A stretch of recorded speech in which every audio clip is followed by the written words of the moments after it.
So in this video, I'm going to show you how to do metric conversions. And it's a useful skill to learn how to do them very quickly for two reasons.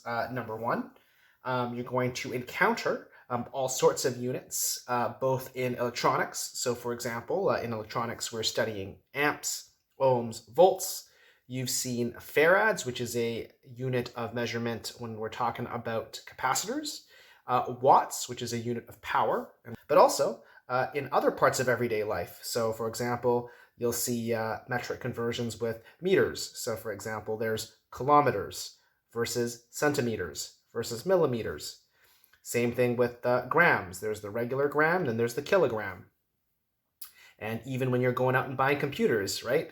The unit of measurement is bytes, right? So you're dealing with gigabytes and megabytes and terabytes and that sort of stuff. But regardless of what unit of measurement we're talking about, it's always a good idea to learn how to convert different metric prefixes and to jump back and forth. Now, while you can use this for all sorts of different metric units, we're going to focus largely on amps, ohms, and volts, because we're using this to study Ohm's law. So a very useful tool when we're dealing with metric conversions is we use something called a number line. So we're going to use this number line to solve this problem right down here. So we need to convert 3 amps into this unit over here. So our very first step is to find these two units of measurement on this number line over here. So let's begin with amps. Well, amps is the base unit. So amps are over here. And I'm going to draw an arrow over here. You're going to see why it's useful later. And when we're dealing with the metric system, the second letter, so this letter over here, that is the unit of measurement. So A, in this case, is amps. So we're looking for a lowercase m. And so as we're looking along the number line, don't get confused here. That's a capital M, that's mega. It's a lowercase, so we're not actually dealing with mega. And we're going to keep going, and oh, yes, here it is. There's the lowercase m. So MA actually stands for milliamps. So then our next step is we're going to take our 3 and we're going to write that 3 over here as well. And now we're going to go back to our number line. And so here's amps, here's milliamps, and since we're going from this way to this way, we're going to count how many spaces we're going this way. So we're going to go 1 space, 2 space, 3 spaces. 3 spaces this way.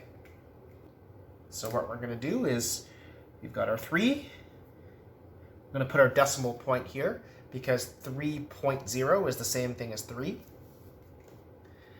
And we're going to go back 3 spaces. So we're going to go 1, 2, 3.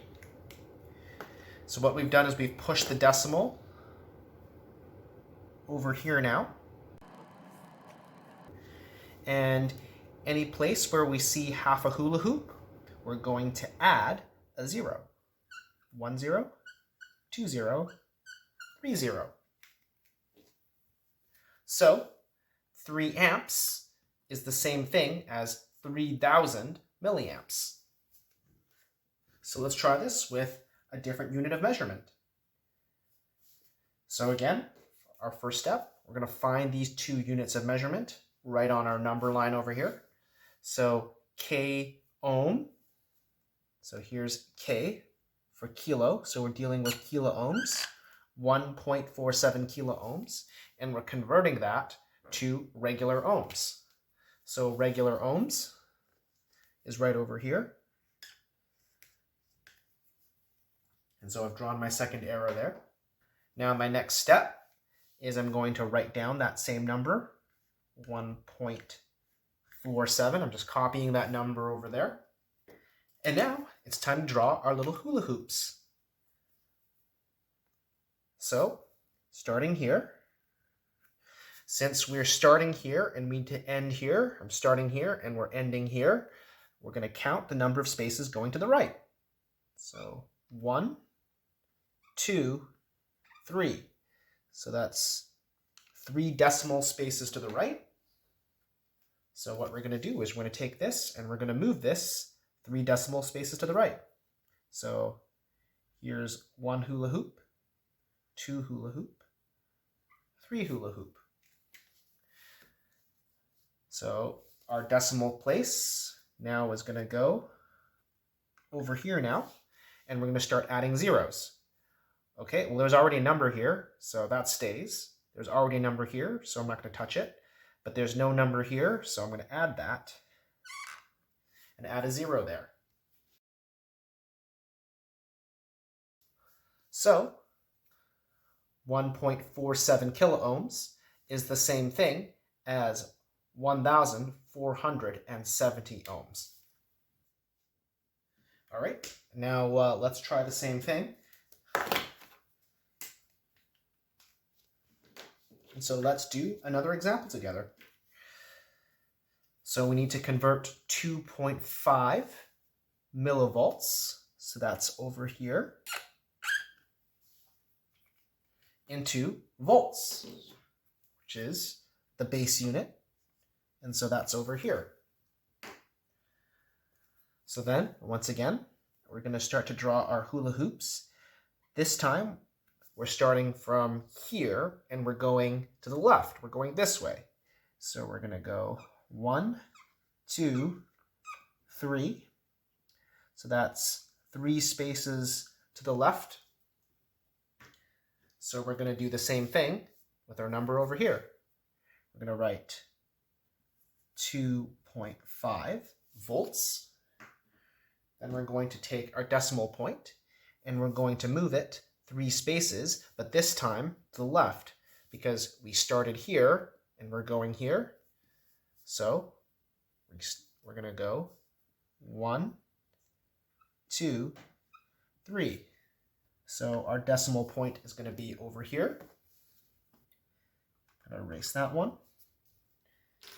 And I'm going to fill these hula hoops with zeros. So there's already a number here, so I'm going to leave that alone. There's an empty space here. So here's a 0. Here's a 0. And there we go. 2.5 millivolts is the same thing as 0.0025 volts. And that's how you can use a number line to help with your metric conversions.